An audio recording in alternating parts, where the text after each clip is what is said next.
وعلمتم ما لم تعلموا أنتم ولا آباؤكم قل الله ثم ذرهم في خوضهم يلعبون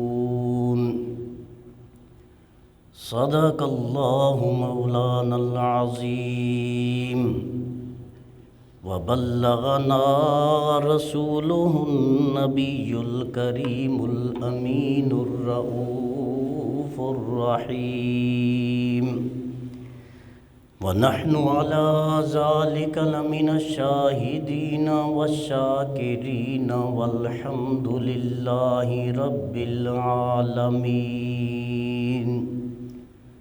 اللهم صل على سيدنا ومولانا محمد وعلى آل سيدنا ومولانا محمد الصلاة والسلام عليك يا سيدي يا رسول الله الصلاة والسلام عليك يا سيدي يا سيد الأولين والآخرين وعلى آلك وأصحابك يا سيدي يا خاتم الأنبياء والمرسلين۔ حمد و ثنا کے بعد معزز و محترم خواتین و حضرات، آج سورۃ الانعام آیہ مبارکہ 91 اللہ تبارک و تعالی نے ارشاد فرمایا وما قدر اللہ حق قدری، ان لوگوں نے اللہ کی قدر نہیں کی جتنا اس کی قدر کرنا لازمی تھا۔ ایک معنی۔ دوسرا معنی ہے وما قدر اللہ حق قدرہ، قدر کا لغوی معنی ہے مقدار، جس طرح ہم اردو میں کہتے ہیں اتنے مقدار میں، یعنی کثیر مقدار، زیادہ۔ آگے تشریف لائیں۔ مقدار کہتے ہیں پیمائش کو سمجھ لیں، قدر۔ ایک معنی ہے عظمت۔ بیٹا بزرگوں کی جگہ دو، آگے آگے بوند کی بھی جگہ دیں۔ ایک میں اس کا معنی ہوتا ہے عظمت، جس طرح اللہ تعالیٰ ارشاد فرماتا ہے انا انزلناہ فی لیلۃ القدر، ہم نے قرآن کو شب قدر میں نازل کیا، یعنی عزت والی عظمت والی رات میں نازل کیا۔ تو اس حساب سے معنی بنے گا وما قدر اللہ، ان لوگوں نے اللہ کی عزت نہیں کی۔ اب غور فرمائیں الفاظ پہ، یہ سورہ انعام ہے، آیت نمبر 91 وما قدر اللہ، انہوں نے اللہ کی عزت نہیں کی۔ اور اسی بات کو سورہ زمر میں اللہ تعالیٰ بیان فرماتا ہے وَمَا لَكُمْ لَا تَرْجُونَ لِلَّهِ وَقَارًا، لوگوں تمہیں کیا ہو گیا ہے؟ مَا لَكُمْ، کیا ہو گیا تمہیں؟ لا ترجون، تم امید ہی نہیں رکھتے، للہ، اللہ کے لیے، وقارا، عزت کی۔ تم اللہ سے عزت کیوں نہیں مانگتے اور اللہ کی عظمت کے ڈنکے کیوں نہیں بجاتے؟ یہ اللہ سوالیہ انداز میں اپنے بندوں سے پوچھ رہا ہے۔ تو ایک معنی اس کا کیا ہے؟ عظمت۔ ایک معنی ہے قدر کا معنی ہے قدر یقدر قدرن، اے عارف یار، یعنی جاننا، پہچاننا۔ وما قدر اللہ حق قدری ہی، ان لوگوں نے اللہ کو اس طرح پہچانا ہی نہیں جس طرح رب کی پہچان کا حق ہے۔ تو یہ اس جو ہے قدر کے معنی ہیں۔ وما قدر اللہ، قدر نہ پہچانی انہوں نے اللہ کی، حق کا قدر ہی، جس طرح اللہ کی قدر پہچاننے کا حق تھا۔ کب؟ اذ قالوا ما انزل اللہ علی بشر من شیء، جب انہوں نے یہ کہا کہ اللہ نے کسی بشر پر کچھ نازل ہی نہیں کیا۔ ان دونوں باتوں میں ایک باریک اور بڑا اہم کنیکشن ہے، ایک ربط ہے کہ اللہ کی قدر کیا ہے جو انہوں نے نہیں پہچانی۔ آگے اللہ فرماتا ہے کہ اللہ کی قدر تب ہوتی کہ اس کے نبی کو پہچان لیتے، حالانکہ حقیقت کیا ہے؟ یعرفونہ کما یعرفون ابناءہم، وہ میرے محبوب کو جانتے تو ایسے ہیں جیسے وہ اپنی اولاد کو جانتے ہیں، اپنے بیٹوں کو جس طرح جانتے ہیں نا میرے نبی کو، ویسے ہی جانتے ہیں۔ جاننا الگ ہے دوستو، ماننا الگ ہے۔ تو بات جاننے سے نہیں بنتی، بات ماننے سے بنتی ہے۔ جانتا ابو جہل بھی تھا، جانتا شیبہ بھی تھا، جانتا عتبہ بھی تھا، جانتے تو یہ سارے لوگ تھے، ولید بن مغیرہ بھی تھا، یہ سارے جانتے تھے، لیکن مانتا کون تھا؟ مانتا صدیق اکبر، عمر فاروق، عثمان غنی اور حیدر کرار، یہ مانتے تھے۔ جنہوں نے صرف جانا وہ برباد ہو گئے، اور جنہوں نے جاننے کے ساتھ ساتھ مانا بھی، وہ قیامت تک کے لیے اور ہمیشہ کے لیے امر ہو گئے۔ ہرگز نہ میرد آنکھ دلش زندہ شد بعشق، وہ کبھی نہیں مرتا جس کا دل نبی کے عشق سے زندہ ہو جائے۔ جس کا دل آقا کے عشق سے زندہ ہو جاتا ہے اس کو کبھی موت نہیں آتی، اگر آتی بھی ہے وہ جسماً تو غائب ہو جاتا ہے، لیکن وہ اپنی شخصیت سے، اپنے کردار سے، اپنے کریکٹر سے، اپنی ہدایت سے، اپنے نیک اعمال سے ہمیشہ کے لیے وہ زندہ اور تابندہ رہتا ہے۔ اور اس کی مثال انبیاء کرام، اولیاء کرام اور صحابہ کرام، ان حضرات کی صورت میں ہمارے سامنے موجود ہے۔ میں عموماً اپنے دوستوں سے ایک بات عرض کرتا رہتا ہوں کہ ہمارے اپنے سگے باپ، دادا، پردادا، لکڑ دادا، یہ ہم نام گنتے گنتے میرا خیال ہے دادا پردادا پہ جا کے بھول جاتے ہیں، آگے ہمیں نہیں پتہ چلتا۔ لیکن حضرت شیخ عبد القادر جیلانی رحمۃ اللہ تعالی علیہ کون نہیں جانتا؟ غوث الاعظم کو کون نہیں جانتا؟ تو یہ کیسے ہوا؟ قدر اللہ حق قدرہ، انہوں نے اللہ کو اس طرح پہچانا جس طرح پہچاننے کا حق تھا، اور جنہوں نے اللہ کو پہچان لیا اور اللہ کے ساتھ اپنے آپ کو مضبوط اور مستحکم کر لیا، وہ زندہ ہوں تب بھی زندہ ہیں، اور دنیا سے چلے جائیں تب بھی وہ زندہ ہی رہتے ہیں، انہیں اللہ زندہ رکھتا ہے۔ تو یہاں ارشاد فرمایا وما قدر اللہ، انہوں نے اللہ کی قدر نہیں کی، حق کا قدر ہی، جیسا کہ اللہ کی قدر کرنے کا حق تھا۔ اب وجہ کیا ہے؟ اذ قالوا، جب ان بدبختوں نے یہ کہا، ما انزل اللہ، اللہ نے نازل نہیں کیا، علی بشر، کسی انسان پر، من شیء، کچھ بھی، یعنی اللہ نے کسی انسان پر وحی نازل نہیں فرمائی، اللہ نے کسی انسان پر کتاب اور صحیفہ نازل نہیں فرمایا، یہ جب انہوں نے کہا تو گویا انہوں نے اللہ کی عزت نہیں کی۔ ایک بات سمجھ میں آئی کہ اللہ نے اپنی عزت کو مشروط کیا اپنے نبی کی عزت کے ساتھ۔ من یطیع الرسول فقد اطاع اللہ، جو رسول کی اطاعت کرے گا تحقیق سمجھ لو کہ اس نے اللہ کی اطاعت کر لی، اور جو میرے محبوب کی نافرمانی کرے گا فقد عصى اللہ، تحقیق اس نے پھر اللہ کی نافرمانی کی۔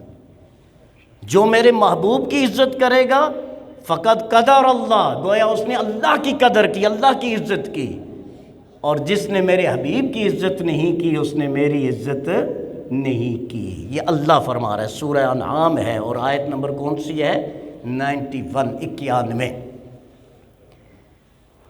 اب اس آیہ مبارکہ کا پس منظر کیا ہے؟ علماء یہ فرماتے ہیں کہ یہ آیہ مبارکہ مکہ مکرمہ میں نازل ہوئی ہے،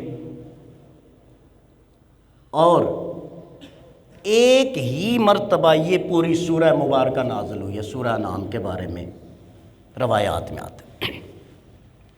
اب کنہوں نے یہ بات کہی؟ سوال یہ ہے کہ اللہ نے کسی بشر پر کتاب اور وحی نازل نہیں فرمائی، یہ کس نے کی؟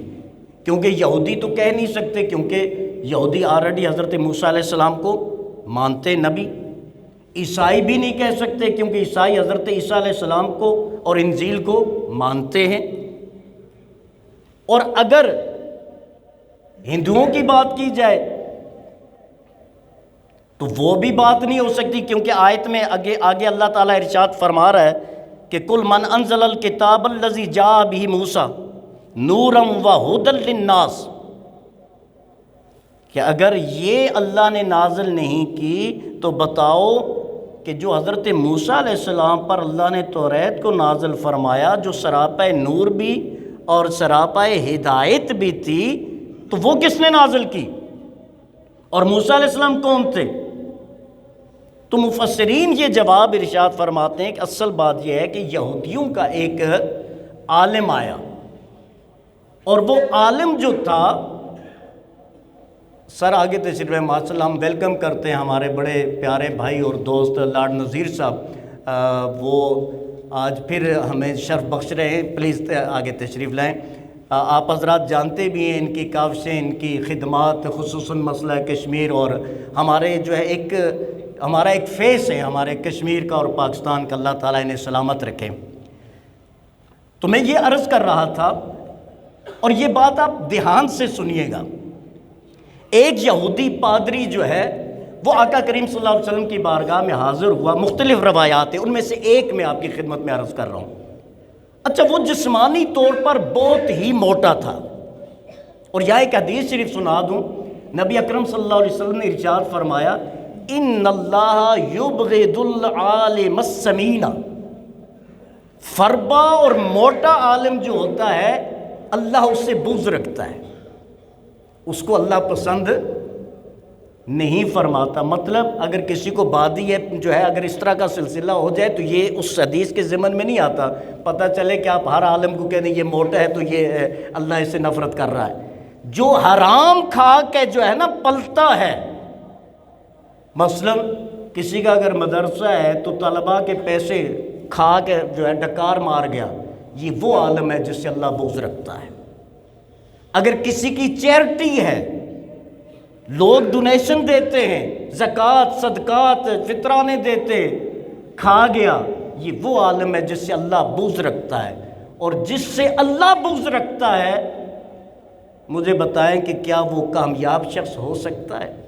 تو وہ جو یہودی آیا نبی اکرم صلی اللہ علیہ وسلم کی بارگاہ میں، جو یہودیوں کا عالم کہہ دیں، پادری یا ان کو کیا کہتے ہیں، مطلب وہ آیا، آقا صلی اللہ علیہ وسلم سے بحث کرنے لگا، تو آقا نے یہ ارشاد فرمایا کہ موٹے عالم کو اللہ پسند نہیں کرتا۔ میں جو اصل بات عرض کرنے لگا، اب وہ چونکہ خود موٹا تھا، جیسے کہتے نہیں کہ کانے کو کانا کبھی مت کہو، کچھ اور لفظ کہہ دے تو اچھی بات ہے، لیکن ڈائریکٹ کہہ دیا تو وہ آپ کو چھوڑے گا نہیں۔ تو وہ جب اس نے سنا تو وہ غصے میں آیا اور انا میں آ گیا، اور وہ کہنے لگا میں مانتا ہی نہیں کہ اللہ کسی بشر پر وحی نازل کرتا ہے، نعوذ باللہ آپ نبی ہی نہیں ہیں۔ ایک عام آدمی اگر گمراہ ہو جائے نا تو وہ اپنا نقصان کرتا ہے، اور ایک عالم جب گمراہ ہو نا تو وہ ہزاروں کو لے کے ڈوب جاتے ہیں۔ اللہ تعالی ہمیں گمراہی سے بچائے۔ تو جیسے آقا نے یہ فرمایا، اس نے کہا کہ اللہ نے کسی بشر پر وحی نازل نہیں کی، تو میرے رب نے قرآن کی سورہ انعام کی آیت نمبر 91 یہ نازل فرمائی کہ محبوب وما قدر اللہ حق قدرہ، یہ بدبخت اللہ کی بھی عزت نہیں کرتے جتنی اللہ کی عزت کرنی چاہیے۔ انہیں تو اللہ کی عظمت کا احساس نہیں، محبوب تو یہ آپ کی عظمت کا کیا احساس کریں گے؟ یہ تو وہ بدبخت ہیں۔ لہٰذا ان سے فرمائیے من انزل الکتاب الذی جاء بہ موسیٰ، کہ بدبخت پر بتا حضرت موسیٰ علیہ السلام کون تھے؟ بشر تھے یا فرشتے تھے؟ یہودی حضرت موسیٰ علیہ السلام کو مانتے نا، تو وہ کون تھے؟ اور ان پر جو توریت نازل ہوئی وہ کس نے کی تھی؟ اور پھر فرمایا کہ توریت کیا تھی؟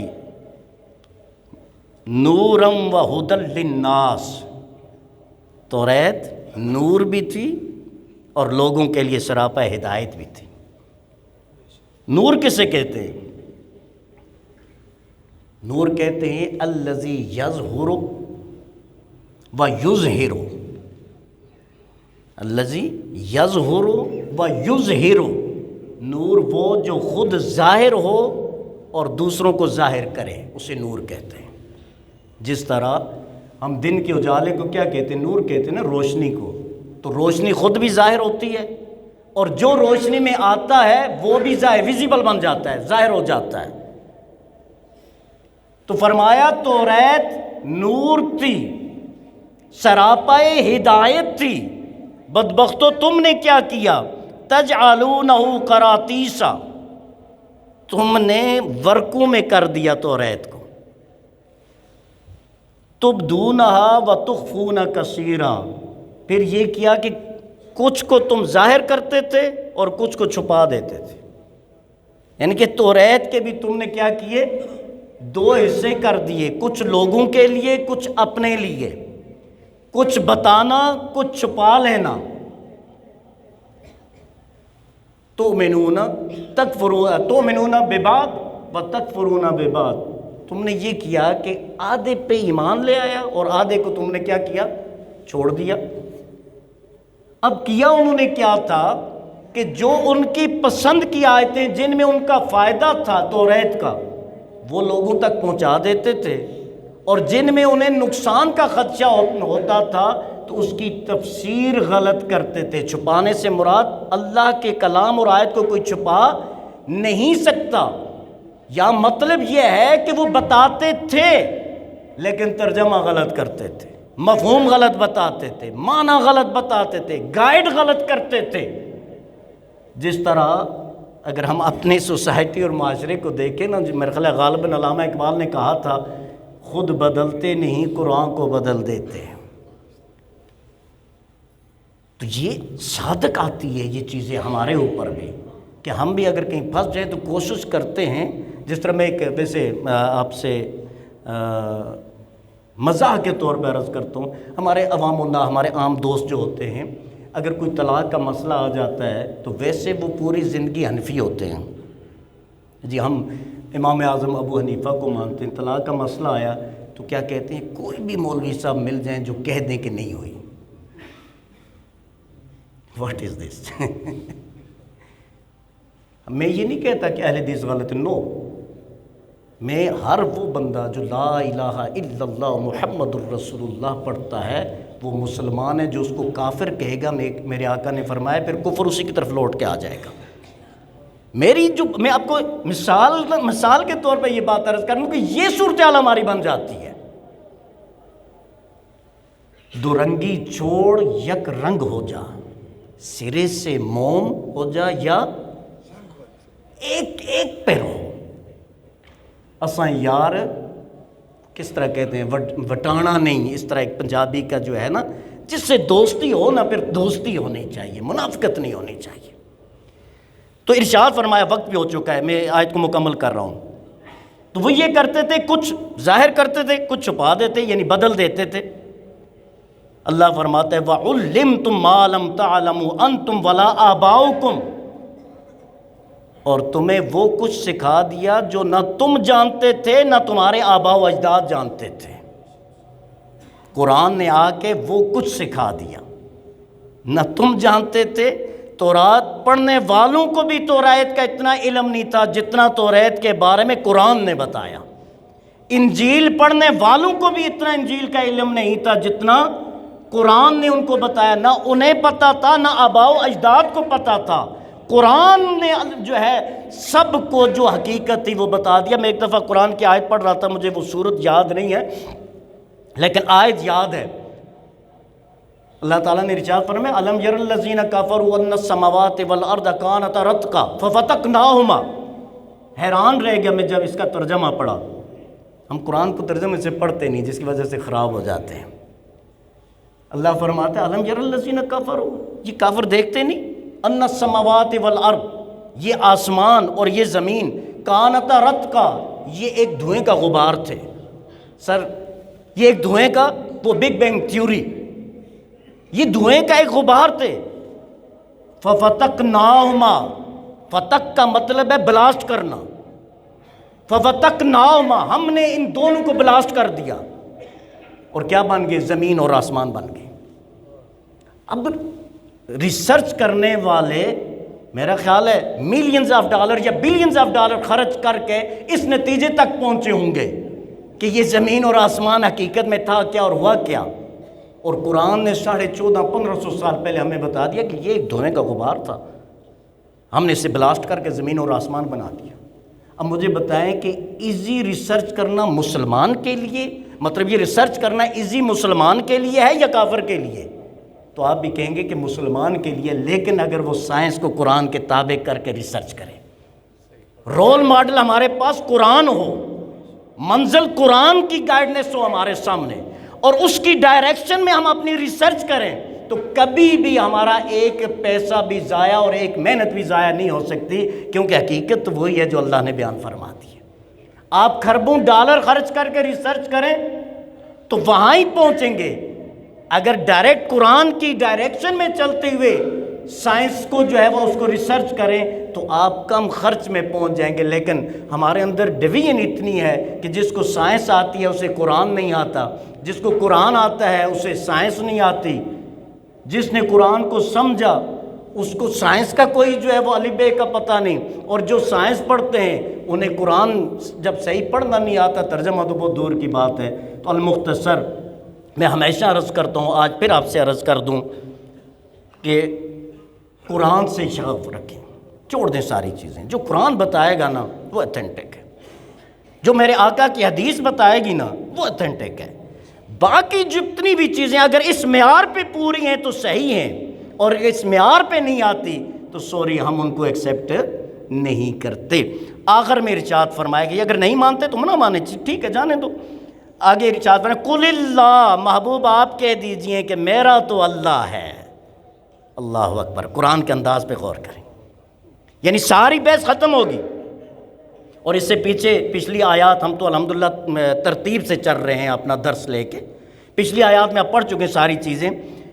تو سارا یہ معاملہ ہو کہ آقا اللہ کیا فرما رہا ہے؟ محبوب قل اللہ، آپ کہیں کہ میرا تو اللہ ہے. بات ختم ہوگی. یہاں جھگڑا ختم، بحث ختم. میرا اللہ ہے، میرا اللہ ہے. اور اللہ کیا فرماتے ہیں ان کے لیے کیا ہے؟ ثم ذرہم. محبوب آپ کہیں کہ میرا اللہ ہے، یہ اعلان فرما دیجئے، پھر انہیں چھوڑ دیں. ذرہم، انہیں چھوڑ دیجئے. فی خوضہم، اپنی بیہودہ باتوں میں. فی خوضہم، اپنی ان بیہودہ بات، یعنی اللہ کی شان میں گستاخی کرنا. گستاخی کا گناہ الگ ہے، لیکن اللہ نے کیا فرمایا؟ یہ بیہودگی ہے، بے حیائی ہے. یلعبون، اپنی یہ بیہودہ باتوں میں کھیلنے دیں، انہیں لاہ لعب کرنے دیں. اور آگے ارشاد فرمایا کہ میں نے جو نازل کی اس کتاب کا مقام کیا ہے وہ اگلی آیت میں انشاءاللہ زندگی رہی تو اگلے جمعے پہ عرض کریں گے. اور ان کے لیے فرمایا آپ کہیں کہ میرا تو اللہ ہے، تم اپنی مکاریوں میں، اپنی بیہودگیوں میں، اپنی بے حیائیوں میں، اپنے ان گناہوں میں، ان میں لگے رہیں. پھر جب وقت آئے گا تو پتہ چلے گا جیتا کون اور ہارا کون. اللہ تعالیٰ ہم سب کامیاب ناصر.